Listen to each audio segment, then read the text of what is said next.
Imagina uma cidade onde todos, repentinamente, decidem economizar mais dinheiro. Pela lógica pura e simples, a gente diria que a cidade ficaria mais rica, certo? Mas por alguma razão, surpreendentemente, o oposto acontece. Lojas começam a falir, o desemprego dispara e, ironicamente, as pessoas acabam com menos dinheiro do que antes. Esse é o famoso paradoxo da parcimônia, ou também conhecido como paradoxo da poupança, um dos fenômenos mais contraintuitivos analisados pela macroeconomia. A mensagem que fica é a seguinte: o que funciona para o indivíduo pode ser catastrófico quando todos fazem o mesmo simultaneamente. Esse é o cerne da macroeconomia. Então, se você quer aprender profundamente sobre esse tema, acompanhe até o final. O que é a macroeconomia? É aqui que muita gente se enrola para poder te explicar, mas de maneira simples e rápida, a gente consegue definir a macroeconomia como a divisão das ciências econômicas que estuda o comportamento da economia como um todo, ou seja, ela vai olhar para a economia de maneira agregada. Então, ao invés de a gente analisar as decisões individuais dos agentes, como a microeconomia faria, a macroeconomia vai se concentrar nos agregados econômicos. Tá bom, mas que diabos é um agregado econômico? Agregar vem de juntar. Então, o agregado macroeconômico é simplesmente uma variável que condensou a informação de uma grande quantidade de agentes. Por exemplo, vamos supor que eu esteja falando sobre produção. Se eu abrisse os relatórios da Petrobras, da Vale, da Ambev e demais empresas, eu conseguiria averiguar individualmente o quanto cada uma dessas companhias faturou ao longo do ano, certo? Isso me daria uma estimativa do quanto essas empresas produziram. Da mesma maneira, se eu quiser descobrir qual foi a renda de um determinado funcionário de uma empresa ou do governo, eu poderia acessar as informações sobre o seu salário e então tentar calcular. Mas se ao invés de eu querer saber dados individuais de empresas e pessoas, eu quisesse descobrir o quanto o país como um todo produziu ao longo de um ano, bom, aí é bem mais complicado. Mas eu poderia criar um método de cálculo que me permitisse somar o quanto não um, mas todos os trabalhadores receberam de salário ao longo do ano, o quanto todas as empresas receberam de lucro, o quanto os acionistas ganharam dividendos, juros, aluguéis e etc. Assim eu consigo calcular não a renda individual de uma empresa ou pessoa, mas a renda que foi gerada do país como um todo. Para isso eu precisei agregar todos os dados disponíveis. Repito, que dá um trabalhão do caralho, e não é 100% perfeito, mas nos dá uma boa base de análise de como é que está a atividade econômica daquele país. É justamente aí, através dos agregados econômicos, que são construídos índices como o PIB, a inflação, a taxa de desemprego, os juros e muito mais. Portanto, como o economista Kenneth Boulding já dizia, a macroeconomia é, entre aspas, o estudo da natureza, relacionamentos e comportamento de agregados econômicos. Trata não com quantidades individuais como tais, mas com agregados dessas quantidades. Não com rendas individuais, mas com a renda nacional. Não com preços individuais, mas com os níveis de preços. Não com a produção individual, mas com a produção nacional. Agora ficou mais fácil de entender, né?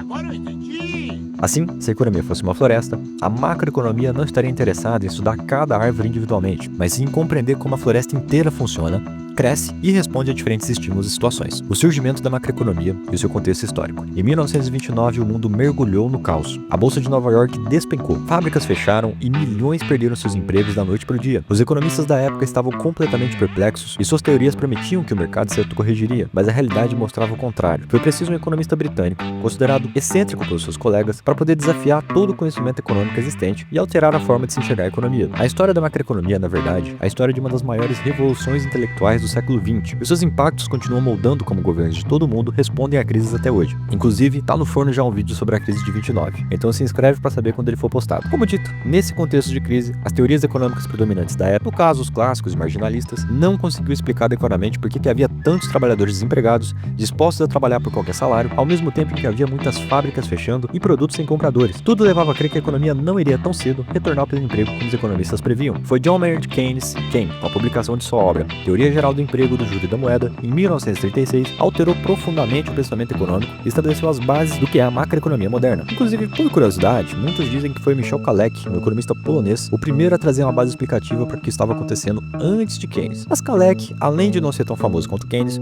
também era marxista, duas coisas que, segundo a historiografia, teria dificultado bastante a disseminação de sua tese. Mas enfim, Keynes desafiou as teorias clássicas que acreditavam que os mercados sempre se ajustariam automaticamente, propondo que a demanda agregada e não a oferta era o principal determinante da produção econômica, e que além disso, a economia geralmente operava abaixo do pleno emprego, conceito que ele chamava de demanda efetiva. Além disso, mesmo numa situação normal, a economia não necessariamente se ajustaria para a capacidade máxima automaticamente, pois fatores como as expectativas dos empresários é que moldariam as decisões de contratar mais trabalhadores e realizar investimentos, e essas expectativas são extremamente voláteis e frágeis. Portanto, estímulos na demanda poderiam ser feitos justamente para poder estimular a produção e consumo e assim afetar positivamente as expectativas dos empresários. Mas toda essa parte teórica é com certeza papo por outro vídeo. O que você tem que saber é que além da macroeconomia se basear em agregados, ela também descarta uma metodologia típica da microeconomia, o individualismo metodológico, que eu vou te explicar no capítulo seguinte, a negação do individualismo metodológico. Se você quer realmente aprender sobre macroeconomia, vai ter que entender que o todo é muito maior do que a soma das partes. O que isso quer dizer?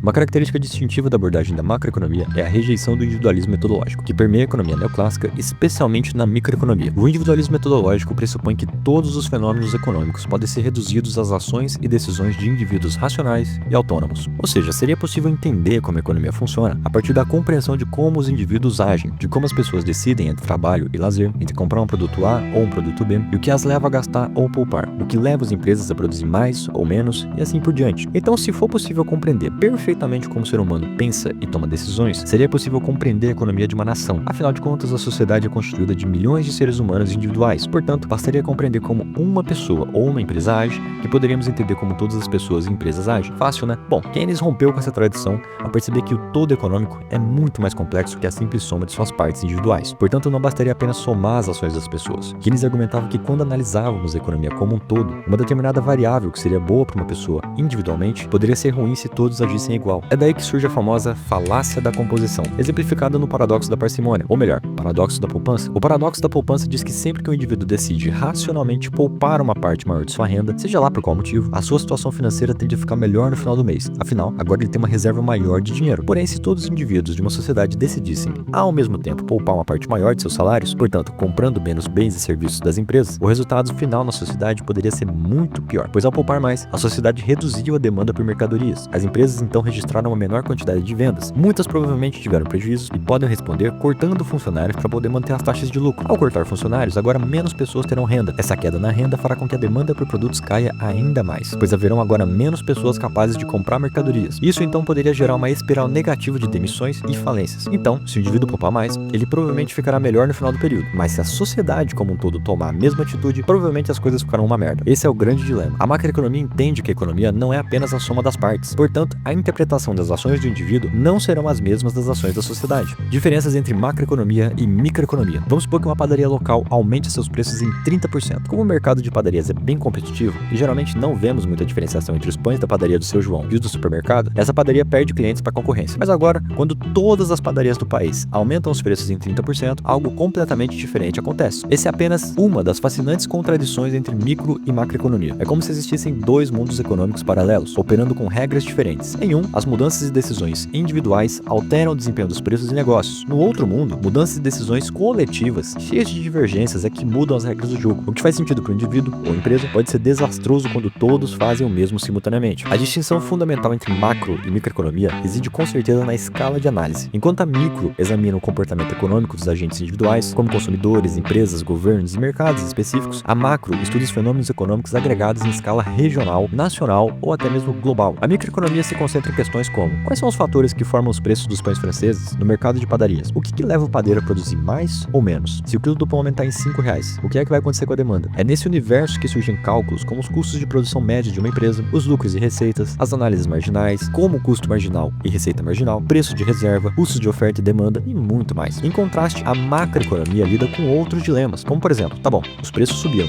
mas quais foram os motivos? O quanto as empresas e famílias estão produzindo e consumindo a mais do que no ano passado? Como é que andam os salários e o poder de compra dessa população? Será mesmo que há espaço para criar mais empregos na economia? E muito mais. É aqui que surgem variáveis como o produto interno bruto, o famoso PIB, os índices de preços como o IPCA, que mede a inflação, a taxa de juros como a taxa Selic e DI, além de uma infinidade de fatores, como a dívida pública, agregados monetários, taxa de desemprego, câmbio e muito mais. Como ilustração, pensemos na diferença entre analisar como uma mudança no preço do minério de ferro afeta a indústria automobilística versus examinar como isso afeta o preço de toda a economia. Como o minério de ferro é a matéria-prima essencial para poder produzir aço, no caso da indústria automobilística, uma elevação do preço do minério de ferro poderia aumentar o custo de produção dos carros, que usam uma enorme quantidade de aço em sua produção. Esse aumento dos custos poderia reduzir a lucratividade do setor, ou, se repassarem o preço para os veículos, pode gerar uma queda na demanda, e assim por diante, sempre analisando as especificidades do setor e da demanda. Já uma elevação no preço do minério de ferro, do ponto de vista da macroeconomia, tem múltiplos efeitos. Não apenas o setor automobilístico, mas todos os setores que dependem de aço poderiam ver os seus preços subirem, como o da construção civil, o que impactaria a inflação. Além disso, a depender da causa do aumento de preços do minério de ferro, muitas coisas podem ocorrer. Por exemplo, se o preço subiu devido a uma elevação do dólar, então as produtoras de minério podem ter incentivos para exportar sua produção e desabastecer o mercado interno, o que poderia travar a produção de vários setores. Como resposta, medidas podem ser tomadas para conter a alta do dólar ou tentar garantir o abastecimento interno de aço, seja através de negociações de contratos com os produtores ou até mesmo dificultando um pouco as exportações. Mas se os preços dispararam devido a um problema com a produção interna, então uma outra solução seria facilitar as importações ou buscar novas fontes de exploração. É importante ressaltar que, embora não sejam realmente bem diferentes, há muita interligação entre a micro e macroeconomia. Um dos grandes debates da macroeconomia desde a década de 70 é buscar formas de incluir pressupostos microeconômicos dentro da macroeconomia, mas isso com certeza é papo para outro vídeo. Mas e aí,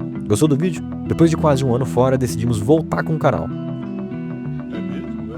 Então pedimos a sua colaboração se inscrevendo e deixando um comentário. Um grande abraço por trás e um beijão na nuca. Fui!